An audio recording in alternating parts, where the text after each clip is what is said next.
Pulsar സുനിയെ ജാമ്യത്തിൽ വിട്ട് വിചാരണ കോടതി വിവരങ്ങളുമായി ശ്രീകാന്ത് ചേരുകയാണ്. ശ്രീകാന്ത്, എന്തൊക്കെ വ്യവസ്ഥകളാണ് കോടതി പറയുന്നത്? ഒപ്പം തന്നെ ഈ സുരക്ഷാ ഉദ്യോഗസ്ഥർക്കും ഒക്കെ ചില നിർദ്ദേശങ്ങൾ കൊടുത്തിട്ടുണ്ടല്ലോ.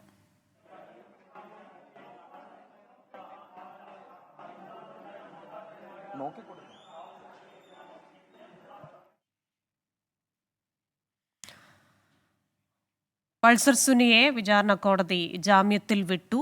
എറണാകുളം ജില്ല വിട്ട് പുറത്തു പോകരുത്, സാക്ഷികളെ സ്വാധീനിക്കരുത് തുടങ്ങിയ വ്യവസ്ഥകൾ ഓടെയാണ് ജാമ്യം. ശ്രീകാന്ത്, മാധ്യമങ്ങളോട് സംസാരിക്കരുത്, അതേപോലെ തന്നെ പ്രതികളെയോ സാക്ഷികളെയോ ബന്ധപ്പെടരുത്, അങ്ങനെയൊക്കെയുള്ള ഉപാധികളുണ്ട്. ഒപ്പം തന്നെ ഈ പറയുന്ന അന്വേഷണ ഉദ്യോഗസ്ഥർക്കും ചില നിർദ്ദേശങ്ങൾ നൽകിയിട്ടുണ്ടല്ലോ. കൃഷ്ണ, ഇതിൽ രണ്ട് വ്യവസ്ഥകൾ മാത്രമാണ് കുറച്ച് കടുത്ത വ്യവസ്ഥകൾ എന്ന് പറയാനുള്ളത്. അതായത് ഒന്ന്, ഈ സിം കാർഡ് അത് ഒരു സിമ്മേ ഉപയോഗിക്കാവൂ, ആ സിമ്മിന്റെ വിവരങ്ങൾ കോടതിയിൽ സമർപ്പിക്കണം. ആ ഒരു കാര്യം മാത്രമാണ് കോടതി ഇപ്പോൾ ആവശ്യപ്പെട്ടിട്ടുള്ളത്. സാധാരണഗതിയിൽ ഈ രാജ്യവിരുദ്ധ പ്രവർത്തനങ്ങൾ നടത്തുന്നതുമായി ബന്ധപ്പെട്ട കേസിൽ പ്രതികളെയൊക്കെ പിടിക്കുമ്പോൾ ഇത്തരത്തിൽ സിമ്മിന്റെ വിശദാംശങ്ങൾ തേടും. അത് ജാമ്യം കൊടുക്കുമ്പോൾ അവർക്ക് കോടതിയിൽ അതിന്റെ വിവരങ്ങൾ സമർപ്പിക്കാനും പറയും. അത് സ്വാഭാവികമായ നടപടി അത്തരം കേസുകളിൽ ഉണ്ടാകും. ഇപ്പോൾ പൾസർ സുനിയുടെ കാര്യത്തിൽ അസ്വാഭാവികമായി തോന്നുന്ന ഒരു ജാമ്യ വ്യവസ്ഥ അത് മാത്രമാണ്. രണ്ടാമത്തേത് മാധ്യമങ്ങളോട് സംസാരിക്കരുത് എന്നുള്ളതാണ്. അതൊരു അസ്വാഭാവികമായ ഒരു വ്യവസ്ഥയായി തോന്നുന്നില്ല. കാരണം ഈ അടുത്ത് ഹേമ കമ്മിറ്റി റിപ്പോർട്ടുമായി ബന്ധപ്പെട്ട കേസിലടക്കം അന്വേഷണ സംഘത്തോട് മാധ്യമങ്ങളോട് സംസാരിക്കരുത് എന്ന് ഹൈക്കോടതി തന്നെ പറഞ്ഞിട്ടുണ്ട്.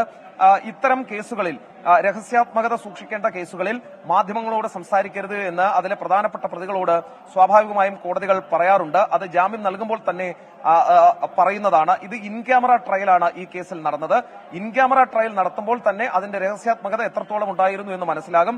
അതിനാൽ അതൊരു വലിയ കടുത്ത വ്യവസ്ഥ എന്ന രീതിയിൽ നമുക്ക് പറയാൻ സാധിക്കില്ല. ആകെ മൊത്തത്തിൽ ഈ ജാമ്യവ്യവസ്ഥ നോക്കുമ്പോൾ ഒരു ശരാശരി കേസിന്റെ വ്യവസ്ഥകൾ മാത്രമാണ് വന്നിട്ടുള്ളത്. അതിനപ്പുറത്തേക്ക് കടുത്ത കർശനമായ ജാമ്യവ്യവസ്ഥ എന്നൊക്കെ പറയാനില്ല. അങ്ങനെ വരണമായിരുന്നുവെങ്കിൽ പോലീസിന്റെ എല്ലാ ദിവസവും പോലീസ് സ്റ്റേഷനിൽ പോയി പൾസർ സുനി ഒപ്പിടണം എന്നൊരു വ്യവസ്ഥ വന്നിരുന്നെങ്കിൽ അത് കർശനമായ വ്യവസ്ഥയായിരുന്നു. അതിനുവേണ്ടിയാണ് പ്രോസിക്യൂഷൻ ആഞ്ഞു ശ്രമിച്ചത്. പക്ഷേ കോടതി അതിന് വഴങ്ങിയില്ല. സാക്ഷികളെ കാണരുത് എന്നൊരു നിർദ്ദേശം മുന്നോട്ട് വെച്ചിരുന്നു. പക്ഷേ അതും കോടതി അനുവദിച്ചില്ല. സാക്ഷികളോട് സംസാരിക്കരുത് എന്നൊരു നിർദ്ദേശം മുന്നോട്ട് വെച്ചിരുന്നു. പക്ഷേ അതിൽ അമ്മ കൂടി സാക്ഷിയാണ് എന്നതിനാൽ അമ്മയും കാണരുതെന്നാണോ നിങ്ങൾ പറയുന്നത് എന്നൊരു ചോദ്യം പോലും കോടതിയുടെ ഭാഗത്തുനിന്നും വരികയും ചെയ്തു.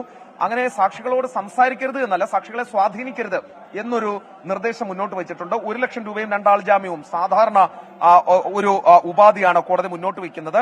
അനുമതിയില്ലാതെ വിചാരണ കോടതിയുടെ പരിധി വിട്ടുപോകരുത്. അത് കൊലക്കേസുകൾ ഉൾപ്പെടെയുള്ള കാര്യങ്ങളിലൊക്കെ തന്നെ ഇത്തരത്തിലുള്ള നിർദ്ദേശങ്ങൾ വരാറുള്ളതാണ്. മുൻപ് ഈ കാരായ രാജന്റെയും കാരായ ചന്ദ്രശേഖരനും ഒക്കെ പ്രതിയായ കേസിലൊക്കെ തന്നെ വിചാരണ കോടതിയുടെ പരിധിയിൽ താമസിക്കണമെന്ന നിർദ്ദേശം അവർക്കും നൽകിയിട്ടുള്ളതാണ്. അതിനാൽ വിചാരണ കോടതി നടപടികൾ പൂർത്തിയായി. പൾസർ സുനിയെ വിചാരണ കോടതി ജാമ്യത്തിൽ വിട്ടു. വിവരങ്ങൾ നൽകുകയായിരുന്നു ശ്രീകാന്ത് കൊച്ചിയിൽ നിന്ന്.